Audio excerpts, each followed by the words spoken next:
Alright, what's up? Gonna be doing a tier list based on monster design today. This is not really based on, how strong the monster is.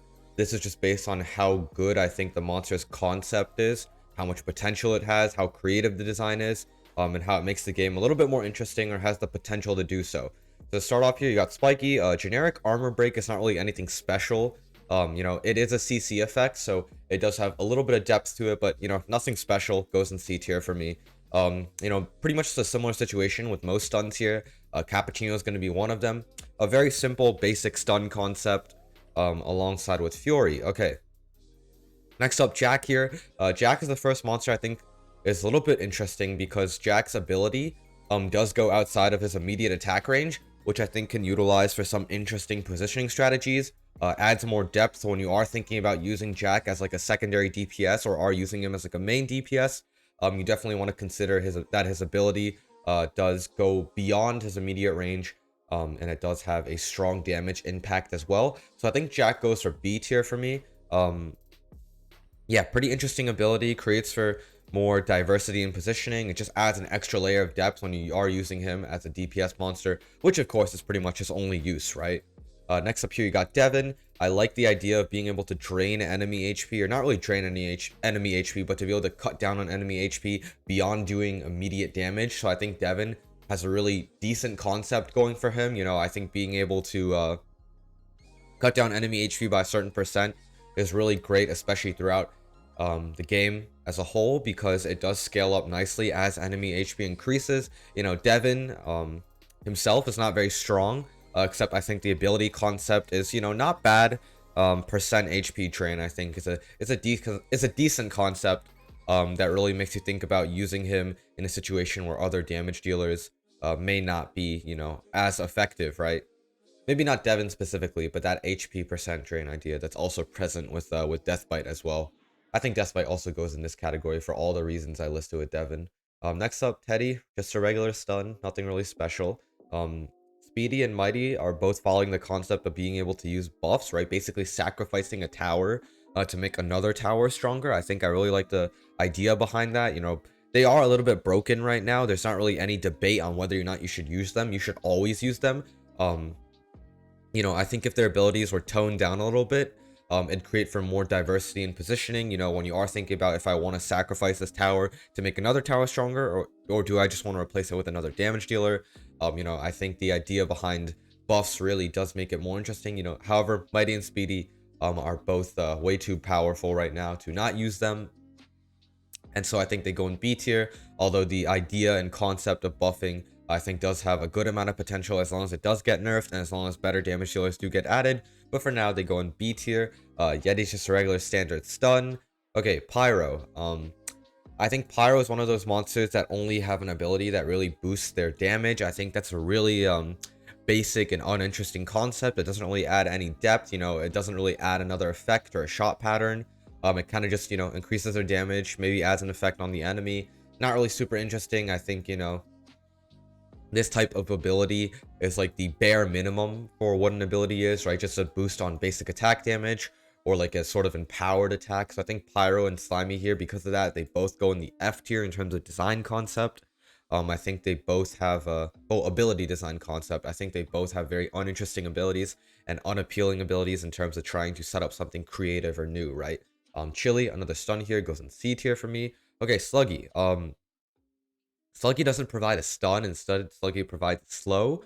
I think depending on the monster combinations you are using, that can result in pretty interesting stuff, especially if you are using something such as a Zeus. I think that could be, pretty cool to use, nice almost permastall combo. I think Sluggy on his own, though, is not a bad concept. I think a slow is pretty decent. Definitely a bit more interesting than a stun, I'd say, because it can combo with stuns. Especially after permastalling to create something closer to a permastall. So I'd say Sluggy goes in B tier for me. Again, nice design concept. However, in terms of when it does really shine, it is pretty situational. However, I like the concept behind the slow overall. It's not really super basic CC, especially with how many stuns are on the game. Having a nice slow is also pretty interesting. Infernus here, for me, goes in C tier. Actually, I think I need to add a D tier. Yeah, I think a D tier would be pretty necessary. Oh, I did not mean to do that. Okay, how do I add a row below? There we go. Yeah, so I think Infernus does sort of follow that damage increase, idea, such as Pyro, such as Slimy, but at least there's another layer of depth added to it, with the fact that, it does change his attack pattern as well. It is an AoE effect, rather than his basic attacks, which are different, so I think that belongs in D tier, just because it is something new, different, rather than just a plain damage increase. It's a damage increase that also comes with a different shot pattern, right?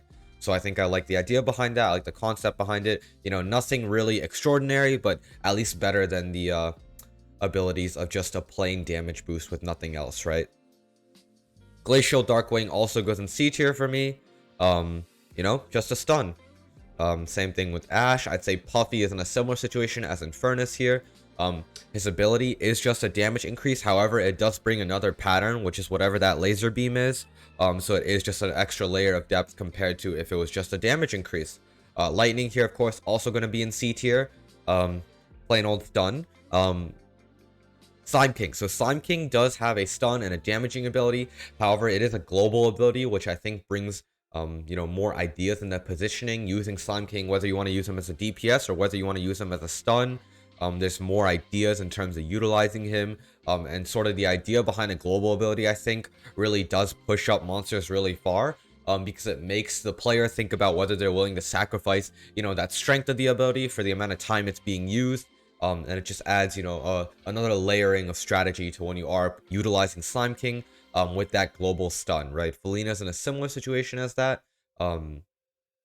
However, I think she does go in the C tier here, as her ability is really just damage. It doesn't provide that stun like Slime King does, and I think especially in many situations in the game, where Slime King is going to be, utilized as a stun, whereas Felina is not really going to be utilized as damage so much because there are better damage heroes throughout many stages of the game. I think Felina belongs here in C tier just because you're not really going to use her in as many situations because of the fact that she has a global ability than if you were to use a global ability monster that could stun, because again, better damage dealers most of the time, especially as the game progresses, for those global ability positions. Next up, Clyde here. Nothing special, regular stun, goes in C tier for me. Archangel Castiel's a stun. Maul's a stun. This Moloch guy here, damage boost. At least there's a different shot pattern though. D tier for me. Kevin. Okay, Kevin is one of the monsters I think are pretty well designed actually. I'd say Kevin goes in a solid A tier for me. I think the idea behind having multiple elements in one monster really does create a lot of variation in gameplay. It creates more strategy and it creates a better experience overall, especially if you are a newer player or a mid-game player who does want to try out the elemental challenges a little bit. Kevin is the monster that enables that the best without having to spend so much gold or without having to really roll for mythics. I think the idea behind having three or multiple elements is really solid, especially with the fact that, Kevin has a pretty interesting ability as well. Not really the most consistent ability. Sometimes it does a lot of damage, sometimes it does no damage. However, I think all those factors combined make Kevin a really unique monster in the game right now, that does see use because of his unique ability, right? He's seen use pretty commonly as a really good budget farmer for all three elementals. He's seen use as, early game DPS as well. He's seen use in, some of the earlier nightmare levels. So I think overall, Kevin's just pretty nicely designed, a solid monster, with a pretty unique concept that pushes him up to the A tier here. Next up, Darkwing, D tier again. That basic damage increase, but now with a different shot pattern. Cronus here, I'd say, is also a decent design concept similar to that of Kevin's. Of course, he doesn't do all three elements. However, he does provide utility alongside with his two elements. And so I think that creates for a pretty interesting concept, despite for Cronus being a really, really bad monster. That concept of having dual elements, especially with one element being damage and one element being utility, I think is a really good idea. If Cronus was to get buffed, I could definitely see him having some sort of use in elementals, of course. Depends on how potent the buff is. Also depends on, how much, I guess how much changes in terms of the other monsters that are added in to be able to be used. But I think, if Cronus does receive buffs on his damage, on his stun times, pretty strong buffs, a lot of buffs will be needed. But I think that idea of having dual elements with both utility and damage, they combine together, for, you know, possibly even a better combination than Kevin, I'd say. You know, of course, Kevin's lacking the stun, but he does have one more element than Cronus. Just overall, nice, solid, multi-elemental idea. I really like the idea behind it, paired with the stun. Reindeer here, I believe Reindeer's attack pattern does get changed. I'm not so sure myself, actually. I'm actually gonna go check in my game right now for 1 second here, but I want to say that Rudolph's ability doesn't have a pattern change. However, I think it does. I think it does become AoE. So again, in that D tier, with the other damage buffed and pattern changing monsters. Next up, Hellhound here, I'd say, is in a pretty similar situation as Mighty and Speedy. Just going to be a regular damage buffer, right? What I said about buffs before applies to Hellhound. Applies to, where is he? Ifrit here.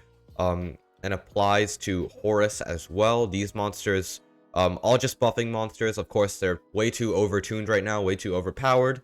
However, if they did get nerfed, that concept of sacrificing a tower in exchange, for, you know, more, I guess, more stats on one specific monster, definitely pretty interesting.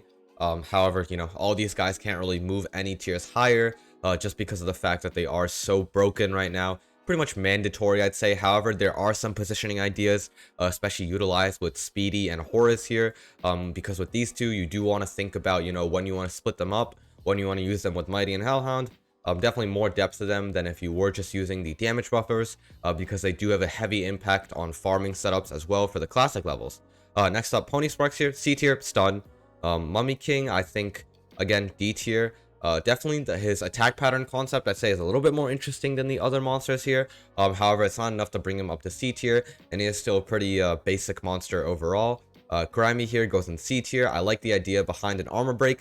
However, that armor break is so insignificant, it's just not very strong.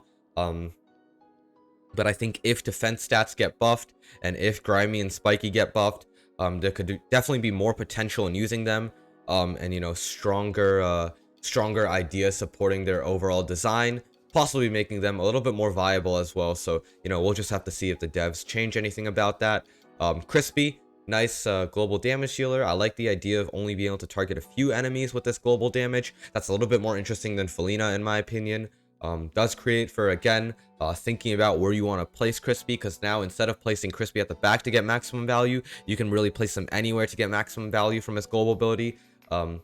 Just a little bit better than Felina, I'd say. You know, I think he goes in a solid B tier, just because of the, I guess, the stronger ideas supporting his global damage ability, right? Especially with its usage in farming setups. I think it can be pretty interesting, but, you know, not super interesting overall. Probably verging on C tier for me. I'd put him like a tier in between these two if I could.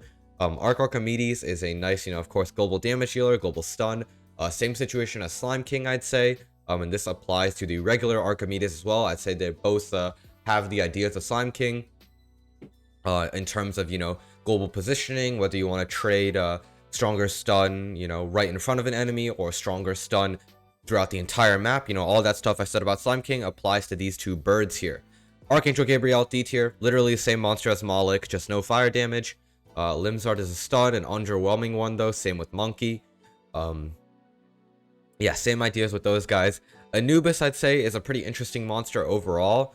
I think Anubis is really well designed because Anubis does enable for, you know, more ideas in terms of positioning, in terms of being able to buff damage, not really just by putting the buff right next to the monster, but instead thinking about where enemies will be, right? I think that definitely creates for a lot of solid ideas in positioning, solid ideas in damage buffing.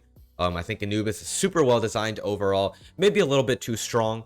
However, just because of the fact that he's a, I guess, damage buffer that affects the enemies rather than the monster. It creates for way more depth in positioning.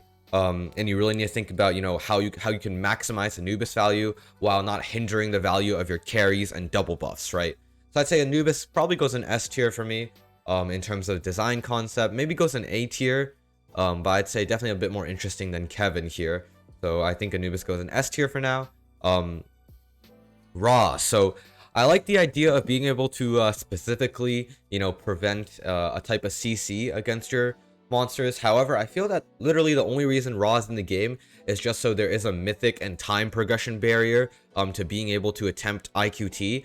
And so I think, you know, Ra being like a roadblock to progression really weakens the strength behind his design concept, because he kind of becomes a chore to get or a necessity to get, rather than a unit that you can really think about, you know, his usage and positioning, right? He's only useful in IQT because he only stops the freezes, and he's necessary in IQT because he stops the freezes, right? So the idea of blocking CC, pretty interesting, but just because it specifically is freezes, you know, I don't think it's going to be that good, especially because it does slow down that progression by a lot. Next up, Slimy, F tier, same situation as other Slimy. Mocha goes here too, Sparky is just another stun, goes in C tier, Cappuccino's another stun, another stun, Darkwing, and what's it, Magma Darkwing, same situation, we got another stun here. Okay, next up, Hades. So I kind of like the idea behind the Greek gods all being damage buffers. Again, they're not really significant damage buffers, especially because you need them to be at 3 gold for the damage buff to really work. However, I think Hades having solid reach on his attack pattern, and being able to really, you know, really have high range as long as he could hit an enemy at first, I think is a pretty interesting concept. You know, his actual range goes far beyond his immediate targeting range, which I think is a pretty cool concept overall. It does make you really think about how you can align enemies sometimes in your setups, especially with the fact that he is a damage buffer. I think he definitely goes in the same tier as Mighty Speedy here. However, I don't think his attack pattern is really significant enough to put him up to in the A tier, so he just stays in the B tier with the other buffers here. As the unique attack pattern, I think sort of gets canceled out a little bit by the fact that he's only useful at 3 gold, as a damage buffer who is superior to Mighty, and even then, only useful on the fire units here. Alright, Zeus. I think Zeus is a really nice design concept overall, mainly due to his combo with Sluggy to be able to get something close to a permastall. Zeus is kind of like the strongest stall in the game right now, I would say. I like the idea of being able to chain targets across enemies. Specifically in IQT, it makes you think about positioning more than just putting your carry up front or up back. It makes you think about, you know, optimal positioning to be able to get good chain damage on your enemies, but also be able to you know, be able to target the enemies in the first place, right? I think specifically in IQT, you'll sometimes see Zeus in the mid row because it's following the idea of maximizing buffers such as Anubis up front, while Zeus's chain damage can still be maximized when he is in the mid row there. So I really like the concept behind his really strong stun, which can be paired with slows. Not too broken because it does cancel out a lot of other stuns, and then that chain damage idea I think is really good, along with the fact that, of course, you know, he is a buffer, but that's not really too significant, I would say. Poseidon, I think, goes in the same, you know, same category as Hades. He is a buffer. I'll put him up here. Has a kind of interesting attack pattern, I'd say. Not really that interesting. Definitely less interesting than Hades. Far less interesting than Zeus. But I'll just put him in B tier because he is a buffer, which, you know, as I said before, same situation as, you know, Mighty and Speedy there. And of course, possibly as what's it called? Horus and Hellhound as well. Ash here, just another stun, goes in C tier. Flamey is a, yeah, same idea behind these other monsters in the F tier. Very just basic attack damage increase, you know, adds burn damage, but that doesn't really change anything. Skellington is the same idea as Jack here, an ability that really outranges his immediate attack range. Also same sort of concept as Hades, I guess. And so I like the idea behind that, and the idea behind the positioning, and how he can sort of chase down enemies even after they move out of his immediate range and damage. Mr. Flamey, same thing as Flamey. X-Pyro, same thing as Pyro. Next up, Amaterasu. I'd say Amaterasu is pretty much the same as Felina in terms of monster design, you know, just a decent full map damage. However, full map damage, not too interesting. You know, usually just put him in the back row in farming setup. Sometimes, you know, Felina goes in the mid row. Amaterasu goes in the back row. Not too interesting of a concept, even with Amaterasu's burn damage. So just goes in C tier here for me. All right, Susanoo. I think Susanoo is really well designed because Susanoo serves a, you know, specific purpose that is not really too obscure to not be used, but it's also relevant enough so that it does make you think about sacrificing how many waves you get in exchange for possibly more efficient farming, right? What basically Susanoo allows you to do is you're given the option to be able to basically sacrifice a tower slot in exchange for not being able to spend gems, or to be able to be AFK while you are doing farming specifically for the elemental challenges, right? I think I really like the idea behind being able to resummon rocks. Just because in the end it really is an option, right? It's not a necessary ability. And when you are thinking about some setups, right, some setups have the purpose of getting as many waves as possible to try and, you know, maybe beat the level for the first time.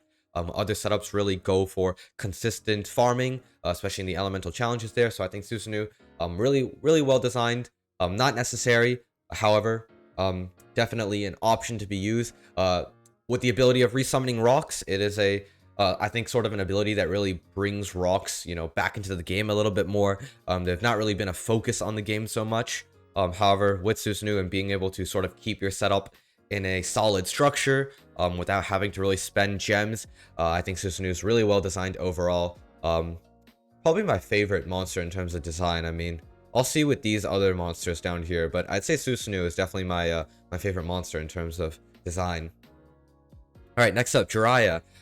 Nice global damage here, as well as a slow, nice full map slow. Basically, I like the idea of having a lot of range on his basic attack. Basically, turns him to a unit that has global basic attacks, which is pretty unique compared to the other monsters here. So I'd say Jiraiya definitely goes in B tier here, especially because he does have a slow to be able to to be able to be in a similar sort of situation as Sluggy, where that ability can be combined with Zeus' stun very nicely. And Jiraiya is also pretty unique in the sense that he's the only global damage dealer with full global basic attack range. However, I don't think that concept is unique enough to push him up to the A tier for now. So stays in B tier. I might change him up on the tier list at the end though. Stacky, not very unique concept, F tier.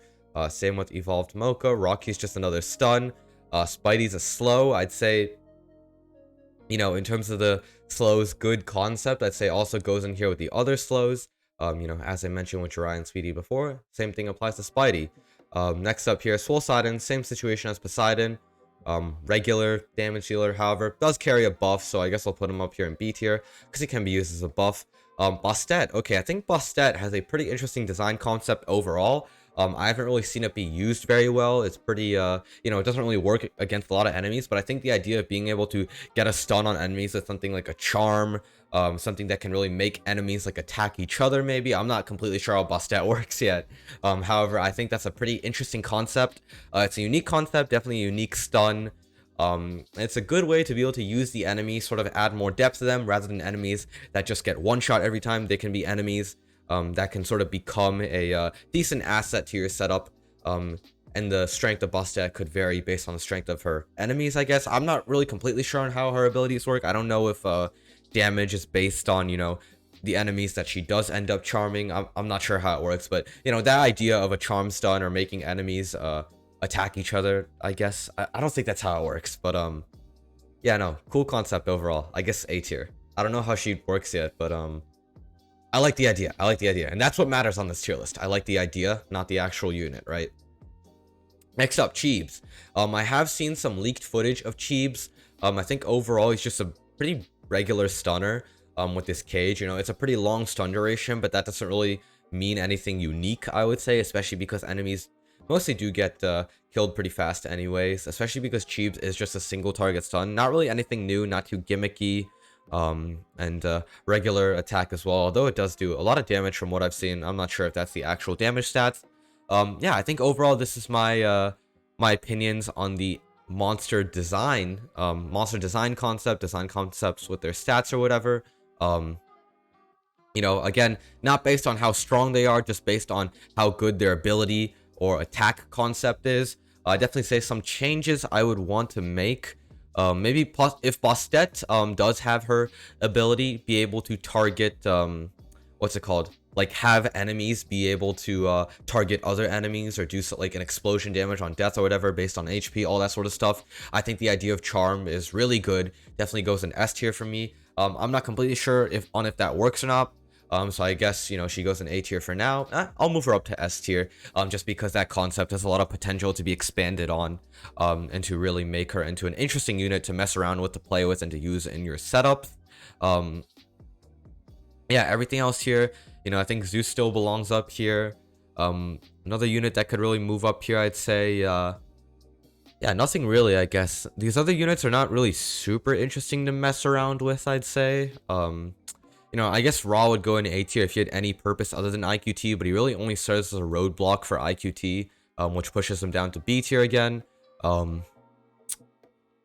Jiraiya.